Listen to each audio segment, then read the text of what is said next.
I can say, this we can say, is to say I can pull out the support of my tribe if you do not get this for myself. If I do not get this for myself. It would probably be excusable if it is about support for the tribe, but it's now becoming clear for all Kenyans to see that it is about self, ubinafsi na ulafi wa hali ya juu. Unfortunately, for the so-called UDA, political blackmail, stock options have a battery life and have a shelf life. Through it all, President Uhuru Kenyatta has remained focused on the big picture for the good of Kenya, implementing the Big Four agenda and securing peace and stability through inclusion, because without peace, no development and prosperity can be sustainable in our country. We believe that our president has been very tolerant and has accommodated his past behavior and demands as a statesman whose mission is to make Kenya viable by uniting our country. The president continues to focus on the big picture, and we congratulate him for that. We believe that our president has been very tolerant indeed. The blackmail stock options expiry date was immediately after the 2017 elections. The battery died after the handshake because the numbers game and the blackmail of withdrawal of tribal numbers lost political potency at that time. This is the truth that all Kenyans should know.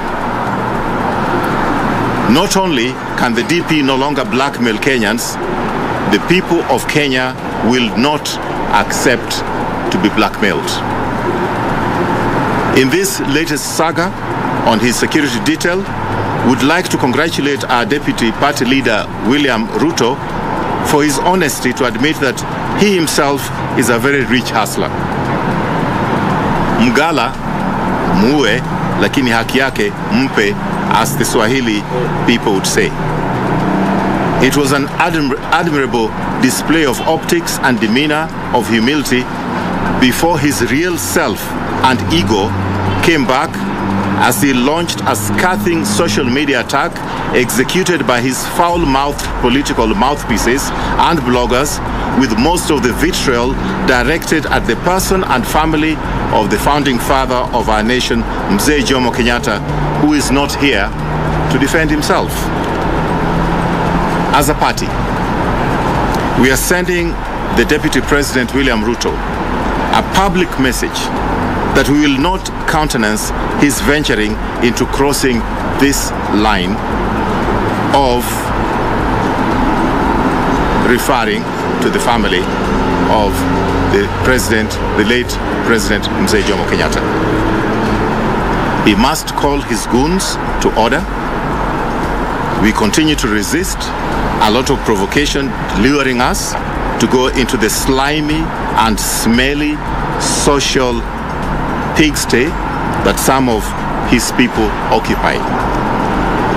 But we have the truth on our side, and Kenyans will be made to know the truth.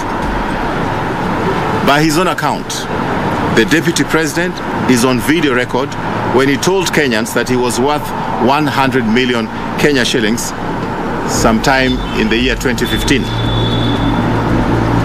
In the intervening 7 years, he has worked very hard in his businesses, and now, therefore, he has assets like choppers, hotels, and land worth billions of shillings.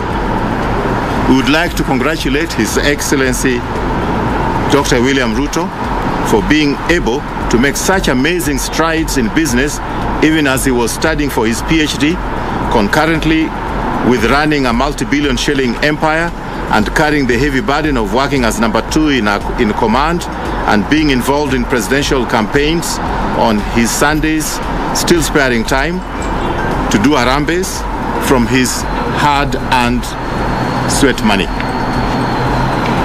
From our records, he has been more generous than Safaricom and some other blue-chip companies.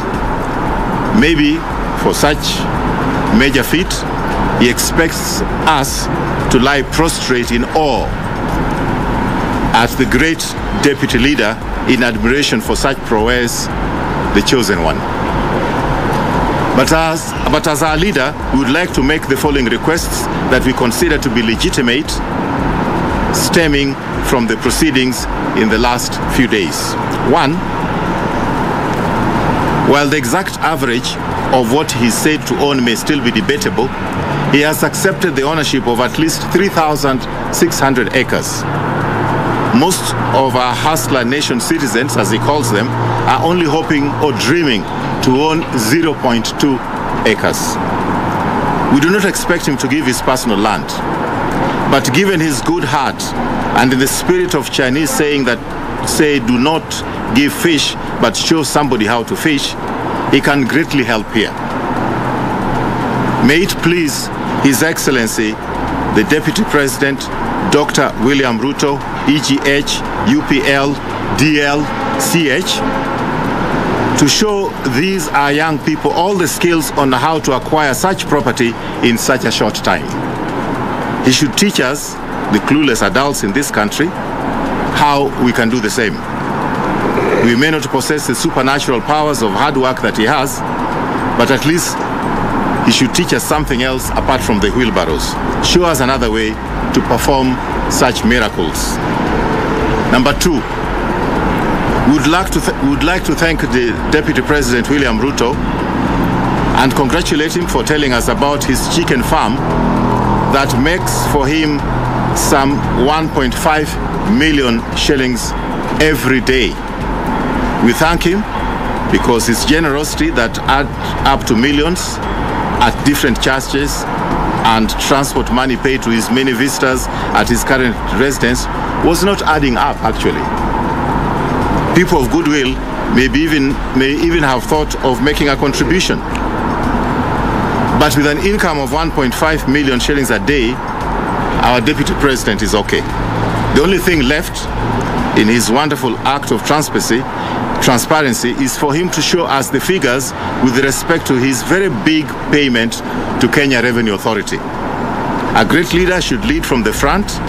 We request that as a person who is also a good Bible-quoting born-again Christian, he will shame the devil and publicly give all Kenyans this information. Give unto Caesar what is Caesar's, and unto God what belongs to God. Mark 12:17. And then there's a small matter of Aurora Kimwarer saga. The deputy party leader and the deputy president told Kenyans that only 7 billion shillings had disappeared. His own daughter was the deputy ambassador in Rome at that time. To our knowledge, this money has never been returned by the Italians. Since he has got some private business networks in Italy that he had gone to meet, would he be so kind to this nation of poor people, nation of hustlers according to him, as to use his vast business networks to recover this money? It is a lot of money, even though he referred to the figure as 7 billion only. Even with the DP's chicken farm income of 1.5 million net a day, it will take some 13 years before that chicken farm produces 7 billion shillings. But that may be beside the point. We request a truthful response of the Deputy President to these matters raised for the sake of Kenyans. The time is over for cheap media spin doctoring, as we witnessed recently when he said that he could accept for G4S security.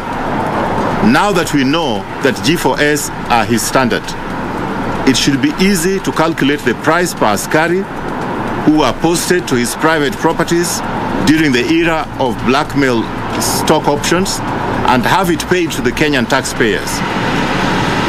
Maybe he can also extend this little refund to Wanjiku and the hustlers. I think that's the end of the press release. I would like to ask my sister Fatima Dulo to add to that, and then